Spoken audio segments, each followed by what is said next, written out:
Hello all அனைவருக்கும் என் அன்பான வணக்கங்கள். இன்றைக்கி காலையில் டீ குடிக்கிறதுக்கு முன்னால் முட்டை தான் வேக வச்சுருக்கேன். மருந்துக்காக இவருக்கு ரொம்ப இருமல் சளி அதிகமாக இருக்குது. முட்டையை நல்லா சூடாக இருக்கிற தண்ணியில் 1 நிமிஷம் மட்டும் போட்டுட்டு உடனே வெளியில் எடுத்துடணும். முட்டையை லைட்டாக ஓடை மட்டும் எடுத்துகிட்டு இதில் கொஞ்சமாக மிளகுத்தூள் கொஞ்சம் சால்ட்டு சேர்த்து இந்த மாதிரி கலந்து விட்டுக்கலாம். முட்டை இந்த மாதிரி பச்சையாக தான் இருக்கணும். லைட்டாக ஒயிட் மட்டும் கொஞ்சம் வெந்த மாதிரி இருக்கும். இப்போ இதை அப்படியே வாயில் ஊற்றி குடிச்சிட வேண்டியதான். அதுவும் காலையில் வெறும் வயிற்றில் தான் குடிக்கணும். தொடர்ந்து ஒரு 2-3 நாள் இதே மாதிரி குடிக்கும்போது இருமல் சளி நல்லா ரிலீஃப் ஆகும். அதுவும் நாட்டுக்கோழி முட்டையில் மட்டும்தான் குடிக்கணும். இது குடிச்சிட்டு டீ காஃபி குடிக்காமல் இருக்கிறது ரொம்ப நல்லது. அப்படியே குடிச்சே ஆகணுன்ற பட்சத்துக்கு ஒரு 1 ஹவர் இல்லைன்னா அரை மணி நேரம் கழித்து குடிக்கிறது ரொம்ப நல்லது.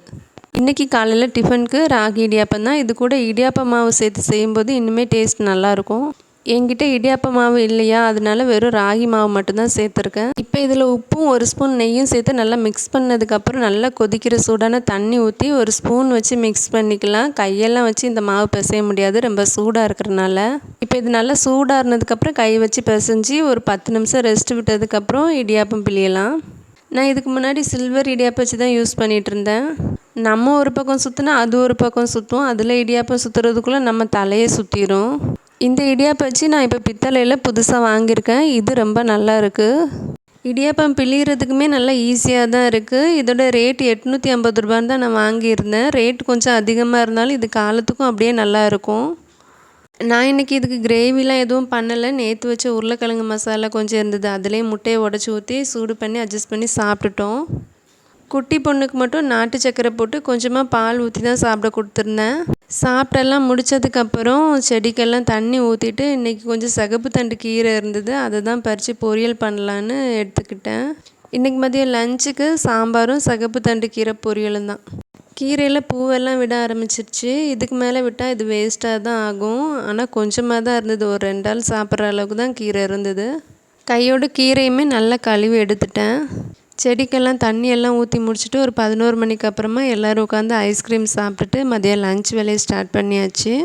நானும் சமைக்க ஆரம்பித்து ஒரு 14 வருஷம் ஆக போகுது. ஆனால் சாம்பார் வைக்கும்போது மட்டும் ஏதாவது ஒரு மிஸ்டேக் வந்துகிட்டே இருக்கும். நான் வைக்கிற சாம்பார் எனக்கே சாப்பிட முடியாது. ஒன்று புளிப்பு ரொம்ப அதிகமாக இருக்கும், இல்லைன்னா காரம் ரொம்ப அதிகமாக இருக்கும், இல்லைன்னா உப்பு சப்பே இல்லாமல் இருக்கும். அதனாலே நான் ரொம்ப சாம்பாரெல்லாம் வீட்டில் செய்ய மாட்டேன். ஆனால் இப்போ அப்படியெல்லாம் இல்லை. நான் வைக்கிற சாம்பார் நல்லா இருக்குது. சாம்பார் வைக்க நல்லா பழகிட்டனால வாரத்தில் 2 நாள் வீட்டில் சாம்பார் தான். எப்படி சாம்பார் செய்கிறேன்னு பார்க்கலாமா? ஒரு 150 கிராம் பருப்பை நல்லா கழுவி எடுத்துக்கிட்டேன். இது கூட மஞ்சத்தூள், பெருங்காயத்தூள், 1 ஸ்பூன் ஜீரகம், அரை ஸ்பூன் வெந்தயம், 4-5 பல் பூண்டு, மீடியம் சைஸ் பெரிய வெங்காயம் கட் பண்ணி சேர்த்துருக்கேன். சின்னதாக 3 தக்காளி. என்கிட்ட காய் இவ்வளோ தான் இருந்தது. எல்லாத்தையும் கட் பண்ணி சேர்த்துக்கலாம். இது கூட கொஞ்சம் பூசணிக்காவும் சேர்த்து செஞ்சோன்னா டேஸ்ட் ரொம்ப நல்லாயிருக்கும்.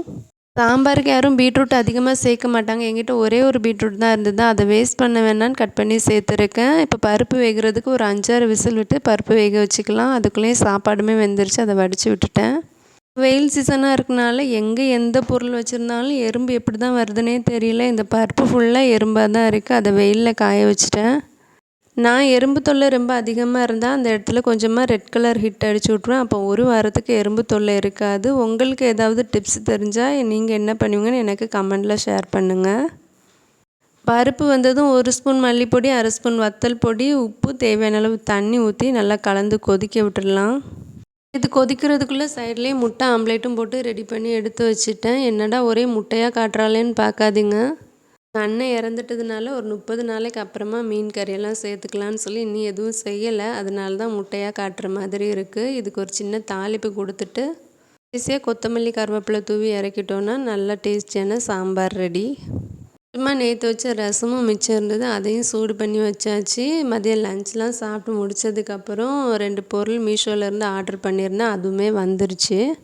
இப்போ அது என்ன வந்திருக்குதுன்னு பார்த்துடலாம். ஒட்டரை அடிக்கிற குச்சியும் ஐஸ் மோல்டு தான் ஆர்டர் பண்ணியிருந்தேன். இந்த ஒட்டரை அடிக்கிற குச்சி 150 ரூபான்னு ஆர்டர் பண்ணியிருந்தேன்.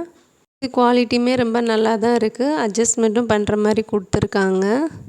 ஜன்னலுக்கெல்லாம் அடிக்கிறது கூட ரொம்ப நல்லா இருக்குது. ஒட்டரெல்லாம் அடித்து முடித்ததுக்கப்புறம் இதை தொடப்ப மாதிரி இருக்கிற தூசியெல்லாம் பெருக்கி எடுத்துடலாம். ஐஸ் மோல்டு 100 ரூபான்னு தான் ஆர்டர் பண்ணியிருந்தேன்.